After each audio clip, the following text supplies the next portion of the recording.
నమస్తే, welcome to star TV. ముందుగా headlines చూద్దాం. సంగారెడ్డి జిల్లా మునిపల్లి మండలం కంకోల్ టోల్ ప్లాజా వద్ద అక్రమంగా తరలిస్తున్న రేషన్ బియ్యం లారీ పట్టివేత. సంగారెడ్డి జిల్లా మునిపల్లి మండలంలో లింగంపల్లిలో గురుకుల హాస్టల్ తరగతి గది కూలిన గురుకుల హాస్టల్ కూడా తప్పిన పెను ప్రమాదం. కంకోల్ టోల్ ప్లాజా వద్ద Munipalli police SI Rajesh Nayak police సిబ్బందితో వాహనాల తనిఖీ చేయడంతో టోల్ ప్లాజా వద్ద గంజాయి పట్టివేత. టీడీపీ, వైసీపీ, జనసేనపై షర్మిల ఫైర్. అల్లు అర్జున్కు నోటీసులు.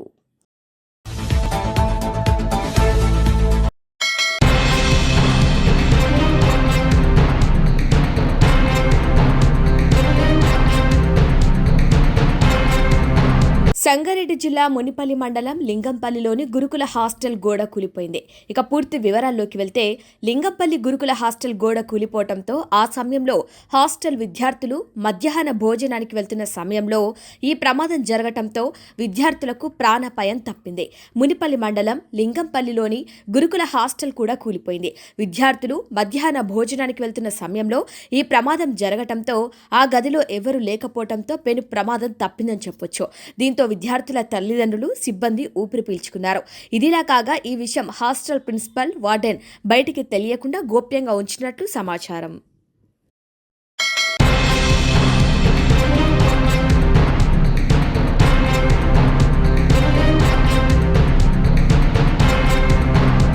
జీహెచ్ఎంసీ నోటీసులు జారీ చేసింది. అల్లు బిజినెస్ పార్క్ భవనంపై అనుమతి లేకుండా వేసిన అక్రమ నిర్మాణాన్ని ఎందుకు కూల్చివేయరాదో చెప్పాలంటూ షోకాజ్ నోటీసులు పేర్కొంది. కాగా 2 ఏళ్ల కిందట అల్లు బిజినెస్ పార్క్ పేరుతో నిర్మాణం చేపట్టారు.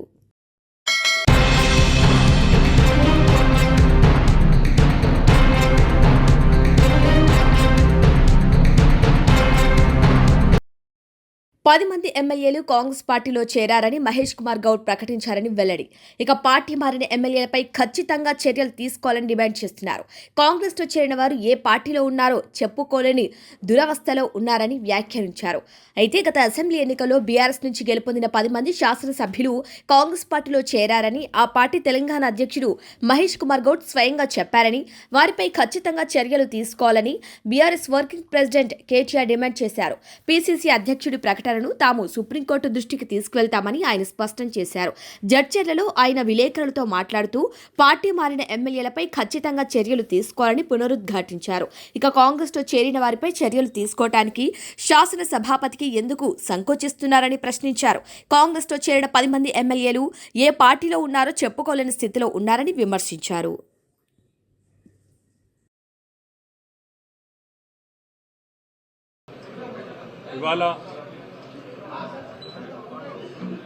గౌరవ ముఖ్యమంత్రి రేవంత్ రెడ్డి గారు ఎక్కడ ఈ 21 నెలల్లో మాట్లాడినా నేను పాలమూరు బిడ్డను,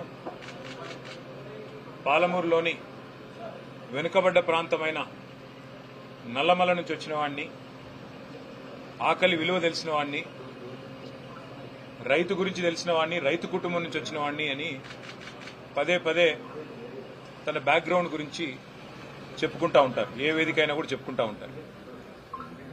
సరే, వాస్తవం ఏంది అంటే రేవంత్ రెడ్డి గారి పార్టీ, ప్రస్తుతం ఉన్న పార్టీ కాంగ్రెస్ అయితేనేమి, గతంలో వారు పనిచేసిన పార్టీ తెలుగుదేశం అయితేనేమి, ఈ 2 పార్టీలే ప్రధానంగా పాలమూరు వెనుకబాటుతనానికి కారణం అని చెప్పి ఆయన కూడా గతంలో పూర్వాశ్రమంలో తెలుగుదేశం పార్టీలో ఉన్నప్పుడు చెప్పిన విషయం కూడా అందరికీ తెలుసు జిల్లాలో.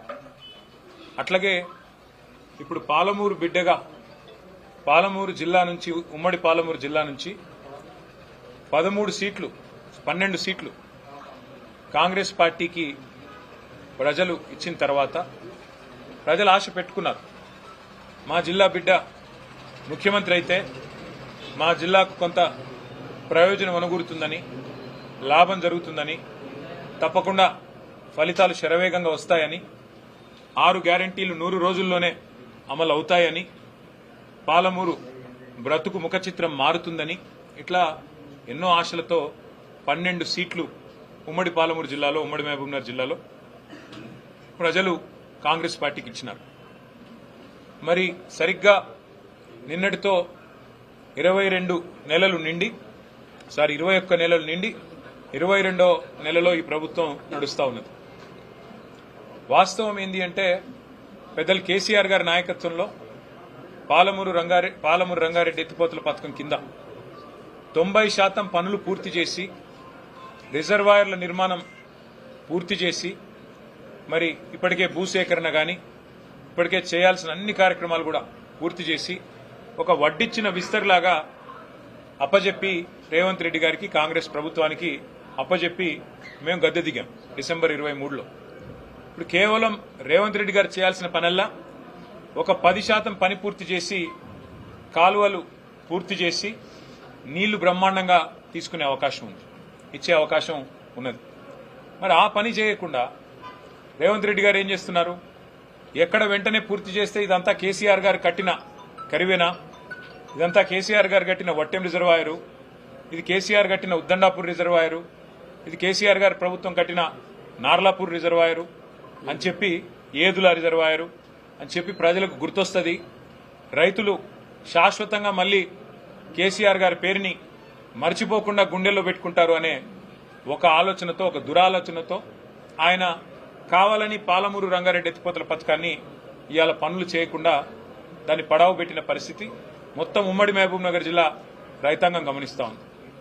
అది మాత్రమే కాదు, ఆదరా బాదరాగా ఏదో ఎత్తిపోయినట్టు హడావుడిగా ఆయన కాన్స్టిట్యున్సీ కొడంగల్ ఏదైతే ఉన్నదో ఆ కాన్స్టిట్యున్సీకి, అదేవిధంగా రంగారెడ్డి జిల్లాకి బ్రహ్మాండంగా పాలమూరు రంగారెడ్డి ఎత్తిపోతల పథకం ద్వారా దాదాపు రంగారెడ్డి జిల్లాకు 6 లక్షల ఎకరాలకి, ఆయన కాన్స్టిట్యున్సీకి 2 లక్షల ఎకరాలకి నీళ్ళిచ్చేదానికి, నారాయణపేట కొడంగల్ కలిపి నీళ్ళిచ్చేదానికి పాలమూరు రంగారెడ్డి ఎత్తిపోతల పథకం డిజైన్ చేస్తే, మరి ముఖ్యమంత్రి గారు ఆదరబాదరగా ఆయనకి ఎవరు తప్పుడు అడ్వైజ్ ఇస్తే సోర్స్ మార్చి శ్రీశైలం కాకుండా జూరాల కాడ సోర్స్ మార్చుకొని కొడంగల్ నారాయణపేట లిఫ్ట్ ఇరిగేషన్ అని చెప్పి 4,000 పైచిలకు కోట్ల రూపాయలతో ప్రత్యేకంగా టెండర్ పిలిచినారు. ఆదరబాదరగా డిపిఆర్ లేదు, పర్యావరణ అనుమతులు లేవు, ఏదీ లేవు. డైరెక్ట్ గా అనుమతులు లేకున్నా హడావుడిగా ఏదో మనసులో వేరే ఆలోచన పెట్టుకుని ఆగమాగం చేసి పిలిస్తే ఏం జరిగింది? మొన్న green tribunal Narayanpet Kodangal lift irrigation ప్రాజెక్టుకు మరి అనుమతులు లేవు, పర్యావరణ అనుమతులు, కాబట్టి వెంటనే స్టే ఇచ్చింది. అట్లాగే రైతులు పోరాటం చేస్తూ ఉన్నారు, పెద్ద ఎత్తున రోడ్లు ఎక్కుతా ఉన్నారు, కదం దొక్కుతా ఉన్నారు. మాకు మీరు కాంపెన్సేషన్, నష్టపరిహారం ఏదైతే చెల్లించాలో మీరు చెల్లించడం లేదు అంటూ వాళ్ళు కూడా కదం దొక్కుతా ఉన్నారు. కానీ కేసీఆర్ గారి నాయకత్వంలో 10 ఏళ్లలో అన్ని పెండింగ్ ప్రాజెక్టులను కూడా శరవేగంగా పూర్తి చేసి 8 లక్షల ఎకరాలకు నీళ్లు ఇవ్వడమే కాకుండా కేఎల్ఐ కానీ, నెట్టెపాడు కానీ, భీమా కానీ, ఇంకా ఇతర ప్రాజెక్టులు కానీ అన్నింటినీ పూర్తి చేసి నీళ్లు ఇవ్వడమే కాకుండా, పాలమూరును సస్యశ్యామలం చేయడమే కాకుండా, శాశ్వతంగా మళ్లీ పాలమూరు అంటే ఒక గోదావరి జిల్లాలాగా, కోనసీమలాగా మార్చాలనే ఒక బృహత్ సంకల్పంతో రిజర్వాయర్లతో సహా 90% పనులు పాలమూరు రంగారెడ్డి ఎత్తిపోతల పథకంలో మరి పూర్తి చేసిన ఘనత కేసీఆర్ గారి ప్రభుత్వానికి. ఇవాళ 10% పూర్తి చేయకుండా 22 నెలలుగా పాలమూరును ఎండబెడుతున్నది పాలమూరు బిడ్డగా చెప్పుకునే రేవంత్ రెడ్డి గారు. ఇంకా ఆశ్చర్యం ఏమంటే ఒక్క అరపైసా పని కూడా చేయకుండా అదే పాలమూరు రంగారెడ్డి ఎత్తిపోతల పథకానికి ఆయన మామగారు, పిల్లనిచ్చిన మామగారు జైపాల్ రెడ్డి గారు పేరు పెట్టుకున్నారు. సరే, ఇక జైపాల్ రెడ్డి గారు జిల్లాకి ఏం చేశారు, కల్వకృతికి ఏం చేశారు, ఇక్కడ ఇరిగేషన్ వ్యవస్థకి ఏం చేశారు, ఇవన్నీ జిల్లా వాళ్ళని అడిగితే తెలుస్తుంది. పోనీ తెలంగాణ వాదనలో, తెలంగాణ పోరాటంలో ఆయన ఎక్కడున్నారు, ఇవన్నీ నేను చెప్పను కానీ జిల్లాలో అందరికి కూడా విదితమే, ఆ విషయం నేను చెప్పను. కానీ ఇవాళ జైపాల్ రెడ్డి గారు పేరు పెట్టుకున్న ప్రాజెక్టుకి కూడా ₹1 కేటాయించకుండా ఆ ప్రాజెక్టును పడావు పెట్టి ఆ ప్రాజెక్టును పూర్తి చేయకుండా పాలమూరును ఎండబెడుతున్నది, పాలమూరు నోట మట్టి కొడుతున్నది.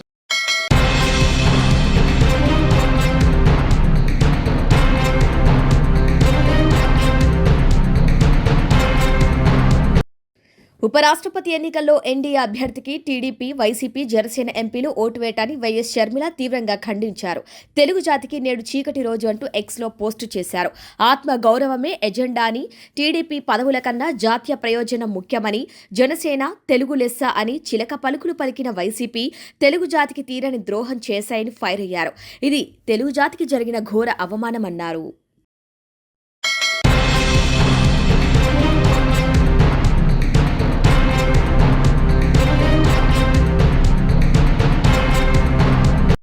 అక్రమంగా తరలిస్తున్న సుమారు 250 క్వింటాళ్ల రేషన్ బియ్యాన్ని పట్టుకున్నారు మునిపల్లి పోలీసులు. మునిపల్లి మండలం కంకోల్ టోల్ ప్లాజా వద్ద మంగళవారం ఎస్ఐ రాజేష్ నాయక్ తన సిబ్బందితో వాహనాలు తనిఖీలు చేపట్టగా విజయవాడ నుండి గుజరాత్ వెళ్తున్న KA 565735 గల లారీలో సుమారు 250 క్వింటాళ్ల అక్రమంగా తరలిస్తున్న రేషన్ బియ్యాన్ని పట్టుకున్నారు మునిపల్లి ఎస్ఐ రాజేష్ నాయక్. అనంతరం డ్రైవర్ను అదుపులోకి తీసుకుని కేసు నమోదు చేసి దర్యాప్తు చేపట్టారు.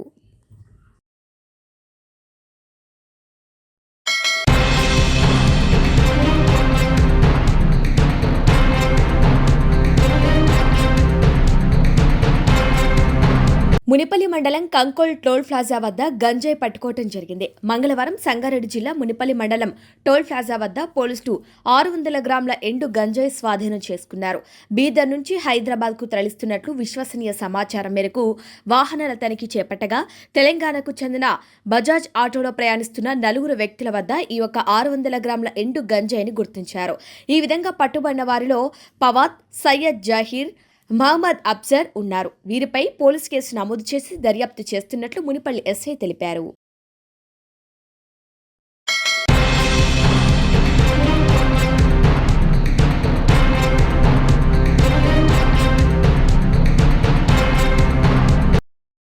కర్నూలు జిల్లాలో పత్తికొండ తాలూకులో ఈరోజు రైతులకు అండగా వైఎస్ఆర్సీపీ కాంగ్రెస్ పార్టీ గెలిచింది. ఈరోజు వైఎస్ఆర్ కాంగ్రెస్ పార్టీ అధ్యక్షులు వైఎస్ జగన్మోహన్ రెడ్డి ఆదేశాల మేరకు ఆలూరు తాలూకు వైసీపీ ఎమ్మెల్యే విరూపాక్షి మరియు పత్తికొండ మాజీ ఎమ్మెల్యే కంగట శ్రీదేవి ఆధ్వర్యంలో పత్తికొండలో దద్దరిల్లిన అన్నదాత పోరుబాటు కార్యక్రమం ముందుగా అంబేద్కర్ సర్కిల్ నుండి ఆర్డీఓ కార్యాలయం వరకు భారీగా ర్యాలీగా వెళ్లి ఆర్డీఓ రాష్ట్రంలో రైతాంగం ఎదుర్కొంటున్న అనేక సమస్యలపై మరీ ముఖ్యంగా యూరియా దొరక్క రైతన్నల పడుతున్న తీవ్ర ఇబ్బందులు ప్రభుత్వం దృష్టికి తీసుకెళ్లాలని వినతి పత్రం అందజేశారు. ఆలూరు వైఎస్ఆర్ పార్టీ ఎమ్మెల్యే విరూపాక్షి మరియు పత్తికొండ మాజీ ఎమ్మెల్యే కంగటి శ్రీదేవి మీడియాతో మాట్లాడారు.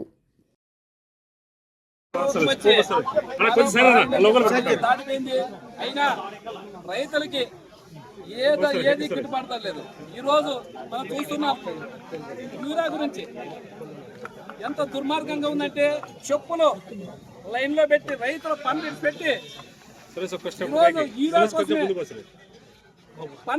పని పాట విడిచిపెట్టి రైతులందరూ అంటే ప్రతి ఒక్కరు రైతులు యూరియా కావాలంటే చంద్రబాబు నాయుడు ఏమంటారంటే యూరాగిని ఎవరైనా రోడ్ ఎక్కితే కేసులు పెట్టని ఫస్ట్ వాళ్ళ మీద చెప్తాడు ఆయన.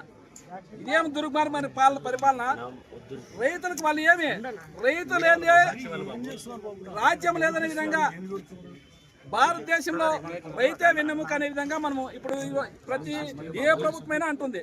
ఈరోజు చంద్రబాబు నాయుడు ఏమో రైతులు ఎవరైనా రోడ్ ఎక్కితే యూరియా గురించి మాట్లాడితే వాళ్ళు అరెస్ట్ చేయండి, కేసు పెట్టంటున్నారు. ఈరోజు చూస్తున్నాం డ్రోన్ కెమెరాలు పెట్టారు. ఈరోజు ఇది ఎక్కడ అన్యాయం? ఇది రైతులకి విన్నపం ఇచ్చుకోలేకి ఆర్డీఓకి రైతులకు యూరియా లేదు, పంటలు గిట్టుబాటు ధర లేదని ఇచ్చేకొస్తే ఈరోజు పోలీస్ డిపార్ట్మెంట్ ఇంత దుర్మార్గంగా మేమే తాలిబాన్లు కాదు, మేమేమో రాక్షసులు కాదు, మేమో మనుషులే.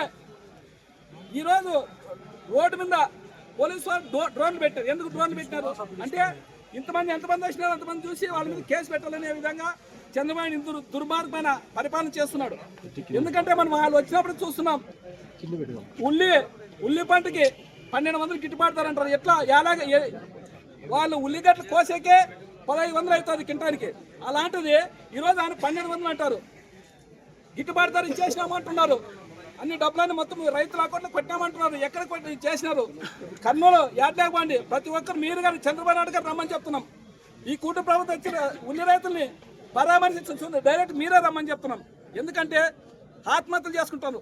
ఏ ధరకి గిట్టుబాటు ధర లేదు, ఏ పంటకి గిట్టుబాటు ధర లేదు. మిర్చి మిర్చి ధర అందరూ ఆత్మహత్య చేసుకుని పొలాలు అమ్ముకుంటారు, భూములు అమ్ముకుంటున్నారు. నేనైతే ఎమ్మెల్యేగా గెలిచినప్పుడు నుంచి చెప్తున్నాను ప్రతి ఒక్కరికి, వాళ్ళ మినిస్టర్ అయితేనేమి, వాళ్ళ నాయకులైతేనేమి, అధికారులకైతేనేమి, కలెక్టర్లకైతేనేమి ప్రతి ఒక్కరికి చెప్పిన, సార్ మిర్చికి రేటు గిట్టుబాటు ధర లేదు, మీరు ఏమనుంటే మీరు మీదే ఉండేది, కేంద్రంలో చెప్పండి అనే విధంగా మేము డిఆర్సీ మీటింగ్లో చెప్పినాము. అదేవిధంగా మేము జిల్లా పరిషత్లో మీటింగ్లో చెప్పినాము. ప్రతి ఒక్క దగ్గర మిర్చి అయితేనేమి, ఉల్లి అయితేనేమి, ఏదానికి మామిడికి అయితేనేమి, ఏ పంటకి పంట పండించేది చాలా దుర్మార్గంగా, చాలా గడ్డకాలం అయింది రైతులకి. అలాంటిది ఈరోజు పంట పండిస్తే వాళ్ళు అమ్ముకునే గిట్టుబాటు లేక ఈరోజు ప్రతి రైతులు ఆత్మహత్యలు చేసుకుంటారు. ఆయన ఏమంటాడు చంద్రబాబు నాయుడు, అచ్చెన్నాయుడు ఏమంటారంటే, మీరు మన పెన్నులో బఫే భోజనం పెడితే క్యూలో ఉంటారు కదా, మీరు అంత మాత్రం ఇండియాకి క్యూలో ఉండేకి ఏమంటున్నారు? ఇంత దుర్మార్గంగా ఆయన వ్యవసాయ శాఖ మంత్రి ఆయన.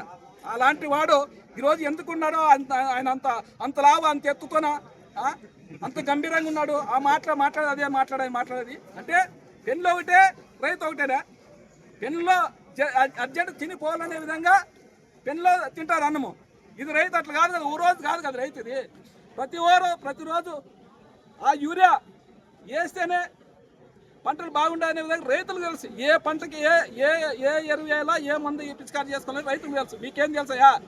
ఆయన అంటాడు అచ్చెన్నాయుడు, మీకు యూరియా బస్తా బదులు 800 ఇస్తామంటాడు. ఈ 800 ఏం చేస్తా? వాళ్ళతో లేక డబ్బులుంటాయి కొనుక్కునే రైతులతో. మీరు యూరియా సప్లై చేతగాని ప్రభుత్వం, మీరు రాష్ట్రంలో మీరే ఉండేది, కేంద్రంలో మీరే ఉండేది, రాష్ట్రంలో మీరే ఉండేది. అలాంటి వారు మేము ఒకటే చెప్తున్నాం, ఖచ్చితంగా రైతులకి మన ఎరువులు ఇవ్వకుంటే మీరు ఖచ్చితంగా రాజీనామా చేసి ఫస్ట్ అర్జెంటుగా ఆ అచ్చెన్నాయుడు గారు రాజీనామా చేయాలనే విధంగా చెప్తున్నాం. ఎందుకంటే ఆయన చెప్పే మాటలు కాదు, ఇనే మాటలు కాదు. రైతులు ఆయన కనబడరా, చెప్పులు లైన్లో పెడుతున్నారు. రైతులను పని నిలిచిపెట్టి వచ్చి యూరియా గోడెన్ చుట్టూ తిరుగుతున్నారు. వాళ్ళ టీడీపీ వాళ్ళ నాయకులే ఆ ఉన్నిని యూరియాని వచ్చి తీసుకొని దాదాపుగా ఒక యూరియా బస్తాకి 200-250 రూపాయలకి ఎక్స్ట్రా బ్లాక్లో అమ్ముకుంటున్నారు. అవి కానీ సంపూర్ణంగా లేవు. వాళ్ళ టీడీపీ ప్రభుత్వం, టీడీపీ నాయకులు మాత్రమే యూరియా ఉంది, కానీ ఈ మిగతా రైతులకి అసలు యూరియా ఇచ్చేటట్లే ప్రసక్తి లేదు. మేము ఖచ్చితంగా, మీరు ఎంత కేసులు పెట్టుకోండి, మీరు ఎంత డ్రోన్తో కెమెరాలు తీసుకోండి, ఏమిటో తీసుకున్నా మేము మాత్రం రైతుల కోసం పోరాడుతూనే ఉంటాం. ఖచ్చితంగా మేము ధర్నాలు చేస్తూనే ఉంటాం, ర్యాలీలు చేస్తూనే ఉంటాం. మేము మీ మీద మీ కూటమి ప్రభుత్వం మేము ఖచ్చితంగా పోరాటం చేస్తూనే ఉంటామనే విధంగా ఈరోజు ఈ కూటమి ప్రభుత్వం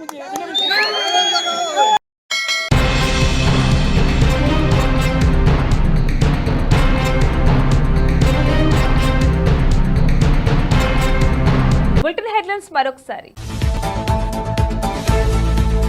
సంగారెడ్డి జిల్లా మునిపల్లి మండలం కంకోల్ టోల్ ప్లాజా వద్ద అక్రమంగా తరలిస్తున్న రేషన్ బియ్యం లారీ పట్టివేత. సంగారెడ్డి జిల్లా మునిపల్లి మండలంలో లింగంపల్లిలో గురుకుల హాస్టల్ తరగతి గది కూలిన, గురుకుల హాస్టల్ కూడా తప్పిన పెను ప్రమాదం.